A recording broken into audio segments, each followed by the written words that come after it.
Good morning, OBC. I'm so sorry we can't be together this morning.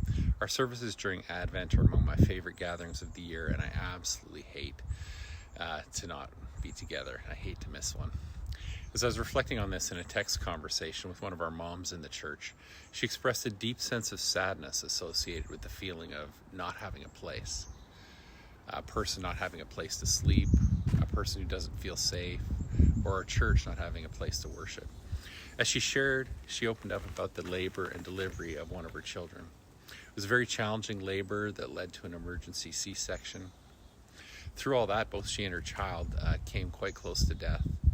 And in part, that was because of the reality that there was simply not an operating room available when they needed one. She had no place. She described that feeling that she felt connected very deeply with what Mary and Joseph must have felt as they searched for a place to have their child, Jesus, in Bethlehem all those years ago. Where is a place we can be at home?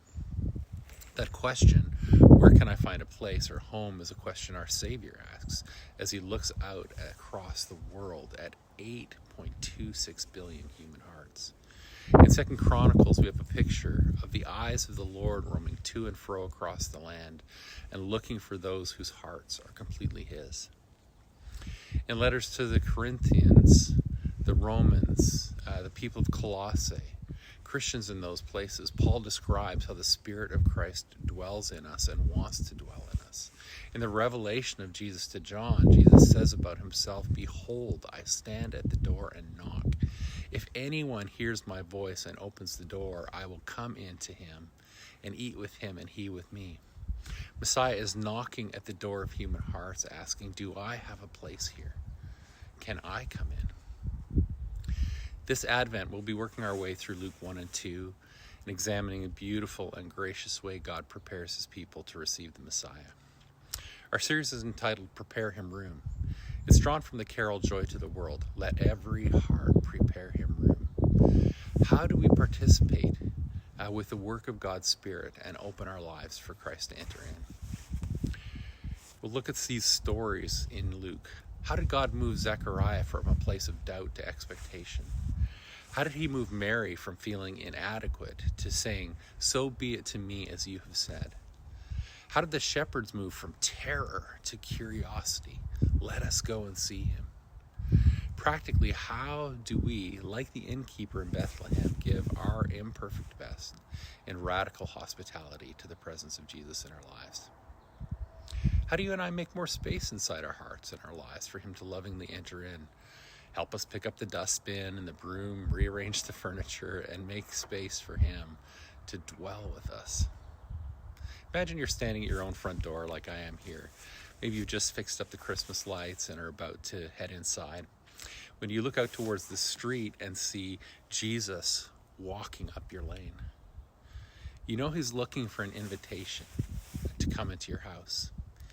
You can see in his eyes how good he is and how much love there is, but you also see holiness and fierceness. And that says that wherever he goes, things change. If you let him in the door with you, you know deep down it will be good, but there's still this inward panic. You know that there are unwashed dishes piled in the kitchen. The place definitely needs some dusting. The floor's a mess, and there's a book on the coffee table that you probably shouldn't be reading. You know he's loving and has come to help with all of that, but still you really don't want him to see you that way. You don't want him to see your home with the mess. What has to change in the way you think and feel about him that you'll let him really open the door, see the mess, and go to town fixing it up with him? What I can promise you is that dwelling in and with us is the thing he wants most of all. It's what he came for. He loves you and wants to make himself at home in you. I'm praying for you today, OBC. Know that you're loved. Know that your Savior wants to commune with you. Again, I'm sorry we're not together today, but boy, does this ever grow my passion to find a stable place for our whole body to be at home with Jesus. Get that stable place. Love to you. Have an amazing day, OBC. God bless you.